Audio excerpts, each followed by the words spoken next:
చెప్పండి. Hello.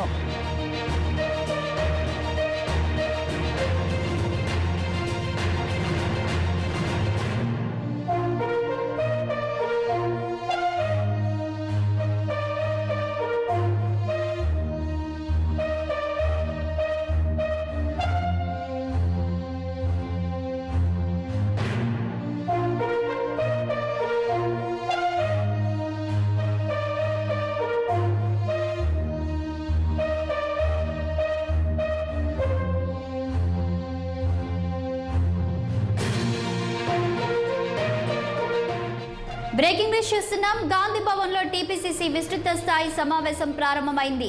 CM Revanth Reddy అధ్యక్షతన సమావేశం కొనసాగుతోంది.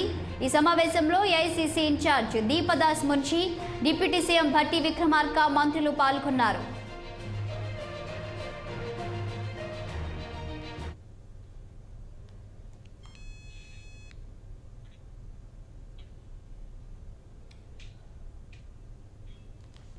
ఇక టీపీసీసీ సమావేశానికి సంబంధించి మరింత సమాచారం మా ప్రతినిధి మాధవి అందిస్తారు. మాధవి, చెప్పండి. ఇక ఇప్పటికే టీపీసీసీ విస్తృత స్థాయి సమావేశం అయితే ప్రారంభమైంది. ఈ సమావేశం ఎంతవరకు కొనసాగే అవకాశం కనిపిస్తుంది? ఇప్పటి వరకు ఎవరెవరు నాయకులు, మంత్రులు హాజరయ్యారు?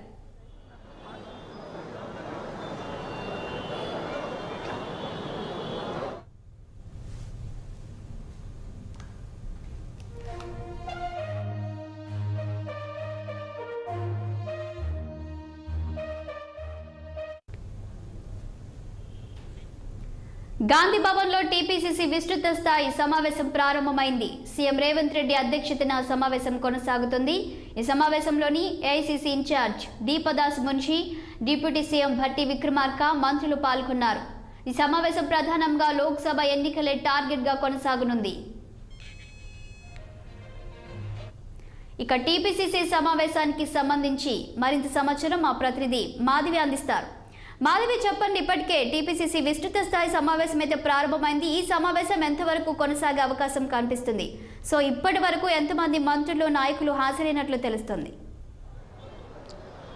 Thank you Shalini. ఇప్పటి వరకు అయితే ఇందాకనే మన సీఎం రేవంత్ రెడ్డి రావడం జరిగింది. ఈ సమావేశము తెలంగాణ రాష్ట్ర ప్రజలందరికీ కూడా, తెలంగాణ కాంగ్రెస్ విజయానికి సహకరించిన ప్రతి ఒక్కరికి కూడా ధన్యవాదాలు తెలియజేశారు. అలాగే పార్టీ నేతలకు, పార్టీ కార్యకర్తలకు, ఏఐసీసీ మెంబర్స్ అందరికీ కూడా ఈ కాంగ్రెస్ విజయానికి, తెలంగాణ రాష్ట్రంలో కాంగ్రెస్ విజయం సాధించడానికి ముఖ్యంగా సహకరించారు అని వారు ధన్యవాదాలు తెలియచేయడంతో ఈ పార్టీ కార్యక్రమాన్ని ప్రారంభించడం జరిగింది శాలిని. అలాగే ఇందులో ఇక్కడికి హాజరైన వాళ్ళలో ముఖ్యమంత్రి రేవంత్ రెడ్డితో పాటు మంత్రులు, అలాగే ఉప ముఖ్యమంత్రి బట్టి విక్రమార్క, ఉత్తమ్ కుమార్ రెడ్డి, మధు యాష్కి గౌడ్, అలాగే పొన్నం ప్రభాకర్, మన ఏఐసీసీ కొత్త ఇన్ఛార్జ్ దీపదాస్, అలాగే కొండ సురేఖ, సీతక్క, మంత్రులు, ఎమ్మెల్యేలు, ఎంపీలు అందరూ కూడా ఇక్కడికి చేరుకోవడం జరిగింది.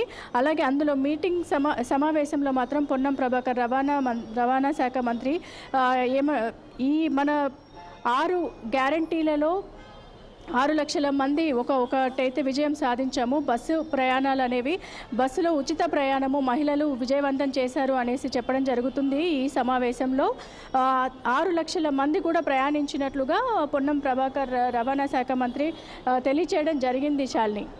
మాధవి, అదేవిధంగా ఇక ప్రధానంగా ఈ సమావేశంలో ఏ అంశాన్ని చర్చించనున్నారు?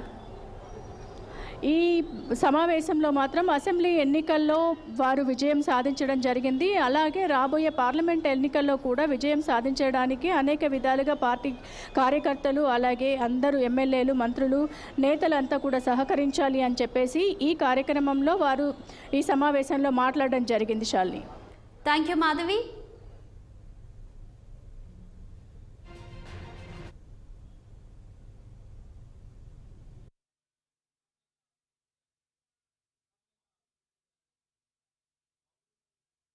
బర్త్ కాంగ్రెస్, నాది దేవరకొండ నియోజకవర్గం, నల్గొండ జిల్లా. ఈ ప్రజల వద్దకు పాలనగా ముఖ్యమంత్రి గారి, గత ముఖ్యమంత్రి 10 ఏళ్ళు ఉన్న ఒకనాడు ప్రజలకు దర్శనం లేదు. మా ముఖ్యమంత్రి గారు అయితే ప్రజల వద్దకే ముఖ్యమంత్రి గారు అనే నిబంధనతోనే వస్తున్నాడు. 6 సూత్రాల పథకం కూడా చాలా అమల్లో ఉంది. ఇవాళ గ్రామాలలో సంబరాలు చేసుకుంటున్నారు.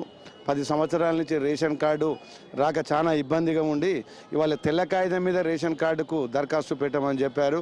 కానీ కొంచెం ముఖ్యమంత్రి గారికి దయ ఉంచి కాంగ్రెస్ పార్టీ కార్యకర్తలకు మీరు దగ్గరగా అవకాశం ఇవ్వాలి. కొంచెం పోలీసు వారు కూడా ఇన్స్ట్రక్షన్స్ ఎక్కువ చేసి గాంధీ భవన్ కూడా కార్యకర్తను రాని అని పక్షం ఉంది కాబట్టి దయచేసి ముఖ్యమంత్రి గారు గాంధీ భవన్లో కార్యకర్తకు అవకాశం ఇవ్వాలి. మీరు ఎట్లయితే ప్రగతి భవన్లో ప్రజా దర్బారు కార్యకర్తకు కూడా గాంధీ భవన్లో అవకాశం ఇవ్వాలనేది మేము కోరుతున్నాం. అంటే ఈ సమావేశానికి ఎంతమంది కార్యకర్తలు మీరు ఇక్కడికి రావడం జరిగింది? మీరు ఏ డిస్టిక్ నుండి వచ్చారు? మేము నల్గొండ డిస్టిక్ దేవరకొండ కాన్ఫరెన్స్. మీరు కేవలం ఈ రోజు జరుగుతున్న ఈ కార్యవర్గ సమావేశానికి రావడం జరిగింది? అవునమ్మా, దీనికే వచ్చాం. ఎంతమంది వచ్చారు? మేము సుమారుగా మా నియోజకవర్గంకి వెళ్ళి 100 వచ్చాం. మా జిల్లాకి వెళ్ళి ఒక 200 మంది వచ్చాం.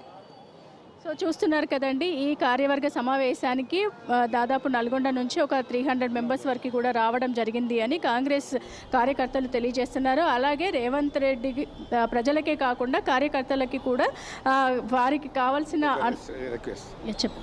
మేము తెలంగాణ రాష్ట్ర ఆర్యవైశ్య మహాసభ వైస్ ప్రెసిడెంట్ను. మొన్న కొంచెం త్రుటిలో తప్పింది ఎమ్మెల్యే సీట్గా. పార్లమెంటు కూడా ఒకటి వయసులో కేటాయించాలని మేము కోరుతున్నాం. ఏదైనా పార్లమెంటు ఒక వయసును కేటాయించాలి.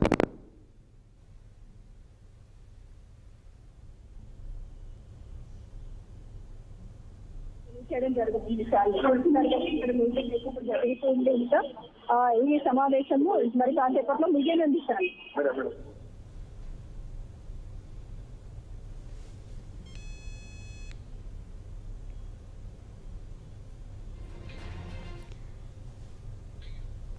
Thank you Madhavi.